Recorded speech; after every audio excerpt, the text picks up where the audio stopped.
मैनू एक गाथा याद आई। गौतमी नाम की एक भगतनी हुई है बौद्ध जगत दे च। इहदा किधरे इकलौता लड़का बेवा सी, इकलौता लड़का चलाना कर गया 3-4 साल का। अजे भिक्षुणी नहीं हुई सी। गोद दे चुक के उसे लाश नूं रोंदी फिर रही सी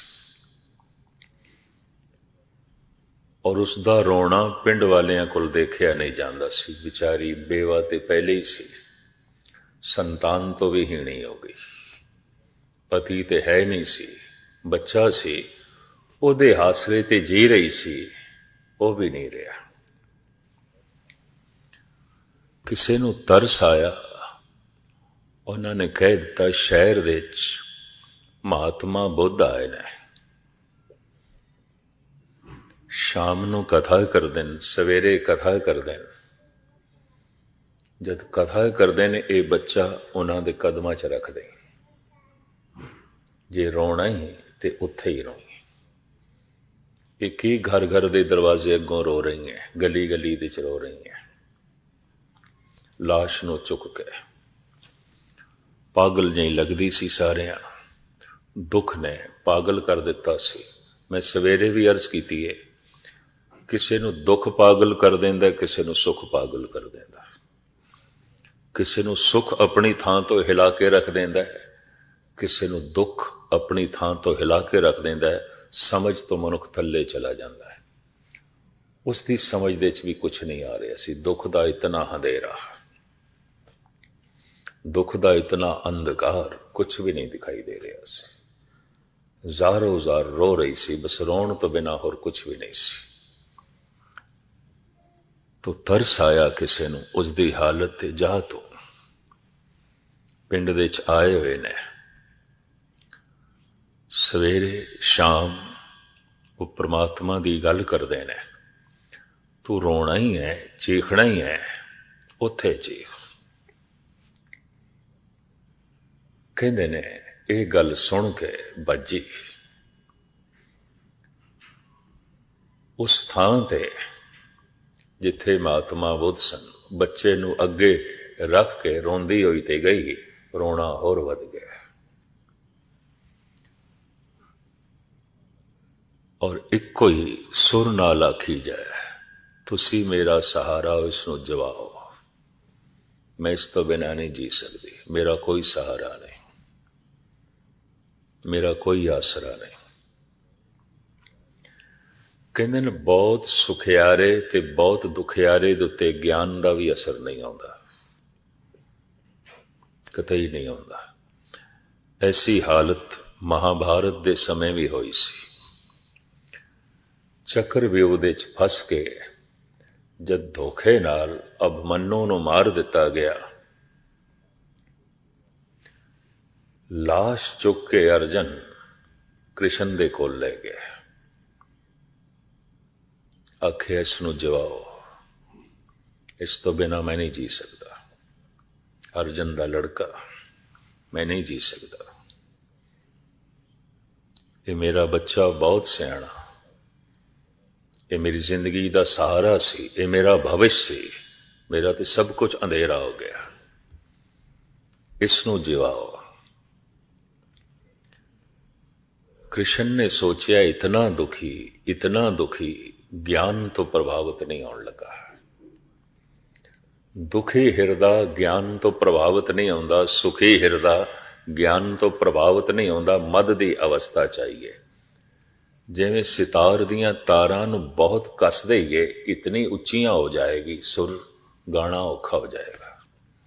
बिल्कुल ढिलियां कर दईए, नगमा निकलेगा नहीं, संगीत निकलेगा नहीं। तारां बहुत कसियां हुई ना होन, बहुत ढिडियां भी ना होन। जीवन दियां तारां किसे दियां ते बहुत कसियां हुई ने, बहुत कसियां हुई। इतने सुखियारे ते सुख ने इतना बेहोश किया है। हुण प्रभु दा संगीत निकल सके औखी खेड हो गई। ते किसे दियां तारां बिल्कुल ढिलियां ने, बिल्कुल ढिली। जीवन का कोई साजो समान नहीं। दुख ਨਗਮਾ ਹੀਣ ਕਰ ਦਿੱਤਾ ਹੈ ਕਿਸੇ ਨੂੰ ਦੁੱਖ ਨੇ, ਸੰਗੀਤ ਹੀਣ ਕਰ ਦਿੱਤਾ ਹੈ ਕਿਸੇ ਨੂੰ ਸੁੱਖ ਨੇ। ਜੀਵਨ ਦੀ ਰਵਾਬ ਨਹੀਂ ਵੱਜਦੀ ਕਿਸੇ ਦੀ ਸੁੱਖ ਕਰਕੇ, ਕਿਸੇ ਦੀ ਦੁੱਖ ਕਰਕੇ।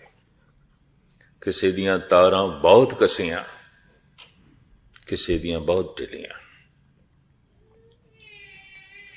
ਕ੍ਰਿਸ਼ਨ ਨੇ ਦੇਖਿਆ ਇਹ ਗਿਆਨ ਦੀ ਗੱਲ ਤੇ ਸਮਝਣ ਵਾਲਾ ਨਹੀਂ, ਭਾਵ ਸੁਣੇਗਾ ਨਹੀਂ। ਜੋ ਮੈਂ ਕਵਾਂਗਾ ਇਹ ਸੁਣਨ ਲਈ ਰਾਜ਼ੀ ਨਹੀਂ ਹੁੰਦਾ, ਨਹੀਂ ਹੋਵੇਗਾ।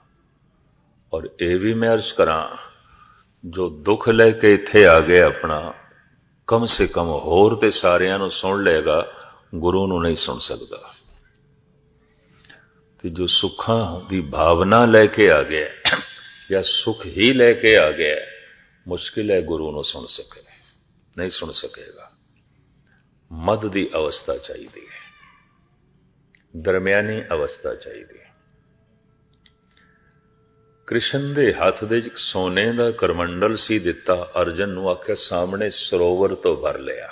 ਦੇਖਦੇ ਹਾਂ, ਨਾ ਉਮੀਦੀ ਦੇ ਵਿੱਚ ਇੱਕ ਉਮੀਦ ਦੀ ਕਿਰਨ ਦਿਖਾਈ ਦਿੱਤੀ, ਅੰਧੇਰੇ ਦੇ ਵਿੱਚ ਥੋੜੀ ਰੋਸ਼ਨੀ ਦਿਖਾਈ ਦਿੱਤੀ।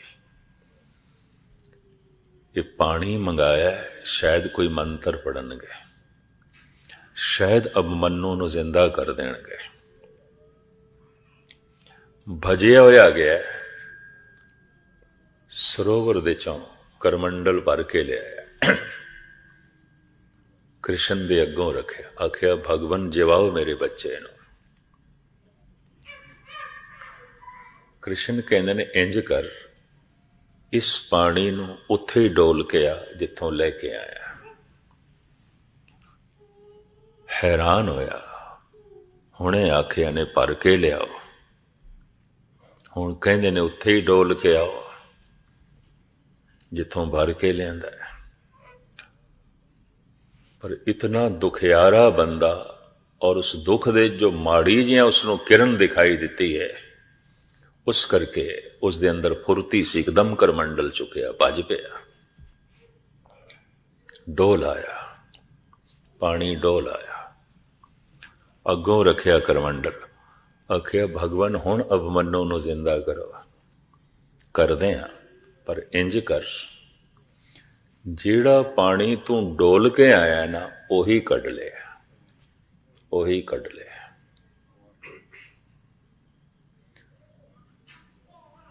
ਜਿਹੜਾ ਪਾਣੀ ਤੂੰ ਡੋਲ ਕੇ ਆਇਆ ਨਾ ਸਰੋਵਰ ਦੇ ਵਿੱਚ, ਉਹੀ ਕੱਢ ਕੇ ਆ, ਦੂਸਰਾ ਨਹੀਂ ਚਾਹੀਦਾ ਮੈਨੂੰ। ਅਰਜਨ ਕਹਿਣ ਲੱਗਾ ਮੇਰੇ ਨਾਲ ਮਜ਼ਾਕ, ਐਸੇ ਸਮੇਂ ਉਹ ਪਾਣੀ ਮੈਂ ਕਿਸ ਤਰ੍ਹਾਂ ਕੱਢ ਕੇ ਲਿਆ ਸਕਦਾ। ਉਹ ਤੇ ਸਰੋਵਰ ਦੇ ਵਿੱਚ ਲੀਨ ਹੋ ਗਿਆ। ਕ੍ਰਿਸ਼ਨ ਕਹਿੰਦੇ ਨੇ ਮੈਂ ਤੇਰੇ ਨਾਲ ਮਜ਼ਾਕ ਨਹੀਂ ਕਰ ਰਿਹਾ, ਤੂੰ ਕਰ ਰਿਹਾ। ਛੋਟੇ ਜਿਹਾ ਸਰੋਵਰ ਦੇ ਵਿੱਚ ਕਰਮੰਡਲ ਦਾ ਪਾਣੀ ਤੂੰ ਡੋਲ ਕੇ ਆਇਆ, ਉਹੀ ਪਾਣੀ ਤੂੰ ਕੱਢ ਕੇ ਨਹੀਂ ਲਿਆ ਸਕਦਾ। ਪਰਮਾਤਮਾ ਇੱਕ ਵਿਸ਼ਾਲ ਸਾਗਰ, ਅਭਮੰਨੂ ਦੀ ਆਤਮਾ ਇੱਕ ਨਿੱਕੀ ਜਿਹੀ ਬੂੰਦ, ਉਹ ਨਿੱਕੀ ਜਿਹੀ ਬੂੰਦ ਜਿਹੜੀ ਉਸ ਵਿਸ਼ਾਲ ਸਾਗਰ ਦੇ ਲੀਨ ਹੋ ਗਈ ਹੈ, ਮੈਂ ਕਿੱਥੋਂ ਕੱਢ ਕੇ ਲਿਆਵਾਂ, ਕਿਸ ਤਰ੍ਹਾਂ ਕੱਢ ਕੇ ਲਿਆਵਾਂ। ਚਰਨਾਂ ਤੇ ਝੁਕ ਗਿਆ, ਕਹਿੰਦਾ ਭਗਵਾਨ ਸਮਝ ਪੈ ਗਈ, ਸਮਝ ਪੈ ਗਈ। ਕ੍ਰਿਸ਼ਨ ਕਹਿੰਦੇ ਸਮਝ ਨਹੀਂ ਪਈ, ਦੁੱਖ ਦਾ ਪਰਦਾ ਹਟ ਗਿਆ, ਦੁੱਖ ਦਾ ਪਰਦਾ ਹਟ ਗਿਆ। ਮੈਂ ਫਿਰ ਅਰਜ਼ ਕਰਾਂ, ਕ੍ਰਿਸ਼ਨ ਕਹਿੰਦਾ ਮੈਂ, ਅਰਜਨ ਕਹਿੰਦੇ ਨੇ ਮੈਨੂੰ ਸਮਝ ਪੈ ਗਈ, ਪਤਾ ਚੱਲ ਗਿਆ, ਸਮਝ ਪੈ ਗਏ। ਨਹੀਂ, ਤੈਨੂੰ ਬੋਧ ਪ੍ਰਾਪਤ ਨਹੀਂ ਹੋਇਆ, ਪਰਦਾ ਹਟ ਗਿਆ। ਕਿਹੜਾ? ਦੁੱਖ ਦਾ। ਉਹਦੇ ਹਟਦਿਆਂ ਹੀ